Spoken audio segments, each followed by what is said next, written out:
Halo, kita kembali lagi ke Brewing Love episode kedua, di mana cerita dimulai ketika Cha Yong-ju heran kenapa pria di belakangnya memegang tangannya dan mencoba menghentikannya untuk terus menembak dan menatapnya.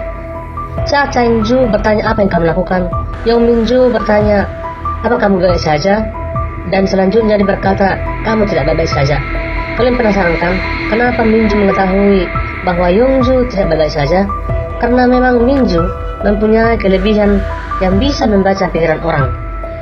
Lagi-lagi Min-ju mengulangi perkataannya pada Cha Yong-ju bahwa dia tidak baik saja, sehingga Yong-ju pun heran. Dan Min-ju pun jadi malu kenapa dia selalu bertindak sejauh itu. Untung saja datang adik tirinya untuk mencarikan suasana, membuat Cha Yong-ju yang heran awalnya tertawa ketika dipanggil Miss Sniper. Tapi Cha Yong-ju bilang dia hanya penjual miras dan membuat Min-ju agak terkejut. Mungkin inilah pertemuan pertama mereka secara langsung walaupun agak kaku.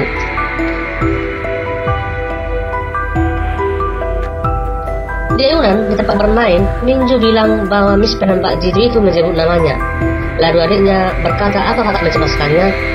Min-ju mengalihkan pembicaraan dengan mengatakan bahwa dia hanya bisa merasakan apa yang dirasakan orang lain.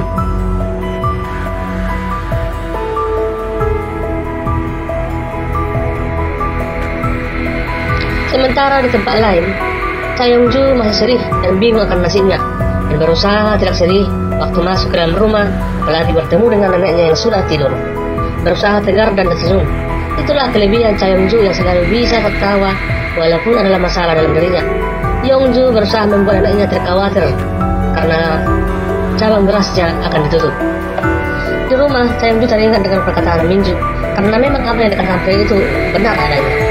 Besoknya, Cha Yong-ju bertemu dengan timnya, di mana timnya sedih karena direktur pemasaran kantor pusat datang ke kantor mereka untuk memberitahukan bahwa cabang berasnya akan ditutup.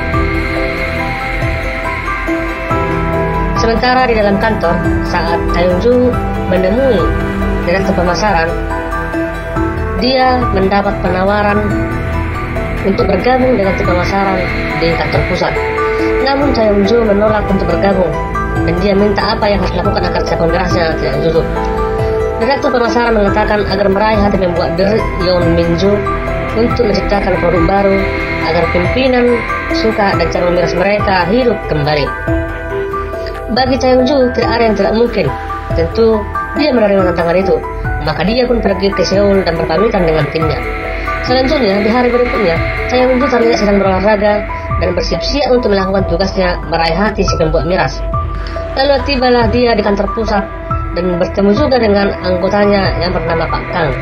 Lalu mereka jalan-jalan di kantor pusat dan melihat pembuatan bir, dan di sini pertama kali mereka melihat bagaimana orang di kantor pusat meneliti cara pembuatan miras. Direktur pemasaran pusat sudah jujur bahwa mereka sudah buntu untuk mengajak Min-ju bergabung.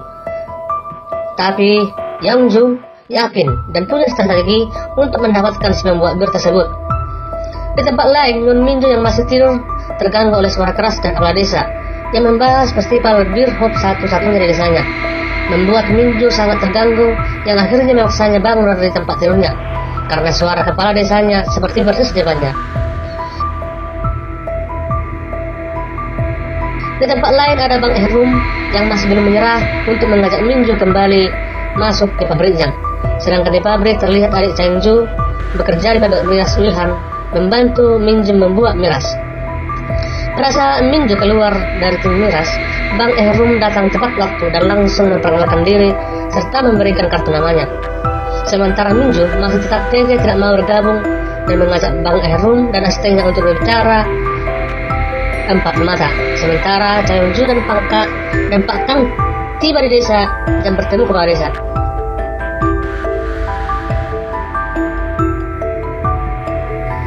Lagi-lagi Min-ju menolak untuk memberikan syarat dan tidak bisa dipenuhi. Sementara dia juga bisa membaca pikiran Bang Ehrum. Lalu Min-ju meninggalkan keduanya. Sepertinya Bang Ehrum menyukai Min-ju. Disinilah cerita paling bikin deg-degan ketika mereka bertemu kedua kalinya. Cha Yong-ju terkejut melihat wajah Min-ju karena Min-ju adalah CEO yang akan ditemuinya dan pria yang ditemui di tempat bermain. Min-ju pun tadi kepikiran kenapa Cha Yong-ju menyebut namanya waktu menembak di tempat bermain. Terlebih Yongju bekerja di miras Jisang. Otomatis ketika Changju mengajak bicara, Minjo langsung menolak dan pergi. Yang namanya Changju tidak mau menyerah dan lanjut mengejar Minjo. Lagi-lagi di sini Minjo kembali membaca wajah dan isi pikiran Yongju. Walau wajahnya tersenyum, tapi sebenarnya dalam hatinya sangat hati. Mungkin ini membuat Minjo tersentuh dan mau menerima kartu nama Yongju.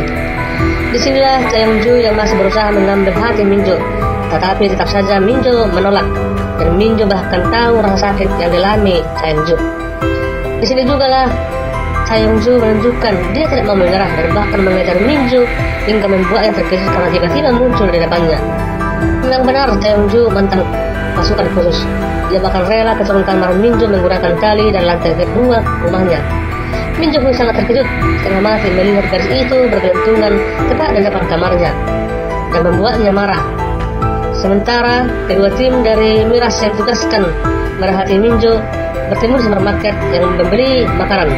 Lalu mereka pun berbicara dan sempat merendahkan Yongju. Lagi-lagi Yongju membuat Minjo bingung dan terus menggoda kepala desa dan memberikan hadiah agar kepala desa dapat terus membantunya dan memberikan info tentang Minjo. Dan selanjutnya membuat kepala desa berada di pihaknya. Sementara Minjo tidak berbuat apa-apa dalam menghadapi Yongju. Dia hanya bisa marah, tapi tidak bisa berbuat apa-apa.